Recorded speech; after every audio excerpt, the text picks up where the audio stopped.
नमस्कार, आप देख रहे हैं महानगर समाचार। मैं हूं आपके साथ श्वेता। तो चलिए रुक करते हैं आज की बड़ी और प्रमुख खबर पर। एग्जिट पोल ने एनडीए खेमे में मचा दी धूम। राहुल गांधी करेंगे बड़ी बैठक। चुनावी प्रक्रिया संपन्न होने के बाद अलग अलग न्यूज चैनल और एजेंसियों ने शनिवार को एग्जिट पोल भी जारी कर दिया। कम से कम 3 एग्जिट पोल ऐसे हैं जिनमें पीएम मोदी की भविष्यवाणी सच होती लग रही है। ज्यादातर एग्जिट पोल में एनडीए को जबरदस्त बहुमत दिया गया है। इस हिसाब से एक बार फिर एनडीए की सरकार बनने वाली है।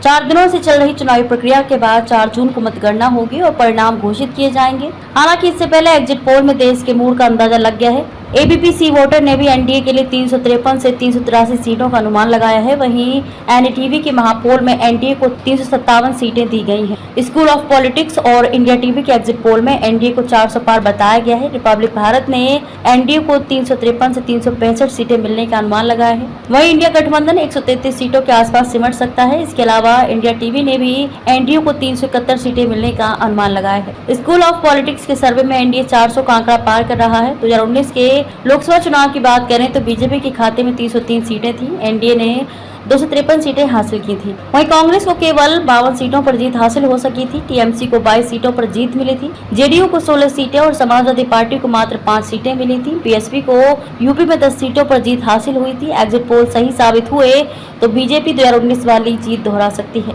एग्जिट पोल पर क्या बोले राजस्थान के सीएम। राजस्थान के सीएम अजय लाल शर्मा ने कहा कि उनके पास कोई प्रधानमंत्री पद का चेहरा ही नहीं है। आम आदमी पार्टी और कांग्रेस दिल्ली में साथ है, पंजाब और हरियाणा में अलग अलग क्यों हैं, वे आपस में ही लड़ रहे हैं, हताश है और निराश है। उन्होंने कहा कि 2014 और 2019 में बीजेपी ने राजस्थान में 25 सीटें जीती और इस बार भी 25 सीटों पर जीत होगी। आखिरी चरण में 62% से ज्यादा मतदान। लोकसभा चुनाव के 7वें और अंतिम चरण में शनिवार को 62.36% मतदान हुआ। पश्चिम बंगाल के संदेशखाली क्षेत्र में तृणमूल कांग्रेस और भारतीय जनता पार्टी समर्थकों के बीच हिंसा की घटनाएं सामने आई तथा कुछ मतदान केंद्रों पर इलेक्ट्रॉनिक वोटिंग मशीन में गड़बड़ी और धांधली की शिकायतें दर्ज की गई। मतदान प्रतिशत बताने वाले निर्वाचन आयोग के एक ऐप पर रात 12:30 पर जारी आंकड़ों के अनुसार आखिरी चरण में मतदान प्रतिशत 62.36 रहा। छत्तीसगढ़ के एग्जिट पोल मानने को तैयार नहीं कांग्रेस। छत्तीसगढ़ के मुख्यमंत्री विष्णुदेव साय ने समाचार चैनलों द्वारा जारी किए गए एग्जिट पोल के नतीजों को लेकर कहा कि राज्य में भाजपा सभी 11 सीटों पर जीत हासिल करेगी। हालांकि कांग्रेस के वरिष्ठ नेता और पूर्व मुख्यमंत्री भूपेश बघेल ने दावा किया कि उनकी पार्टी राज्य में भाजपा से अधिक सीटों पर जीत हासिल करेगी।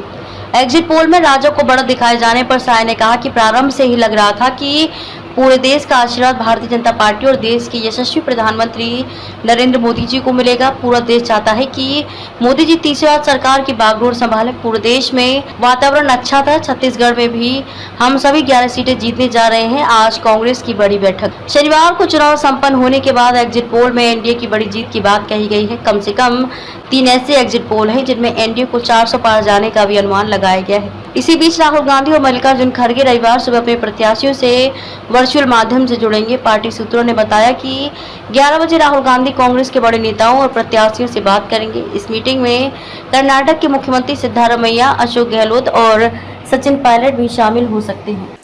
खबर के अंत में खबरों में अब तक के लिए बस इतना ही।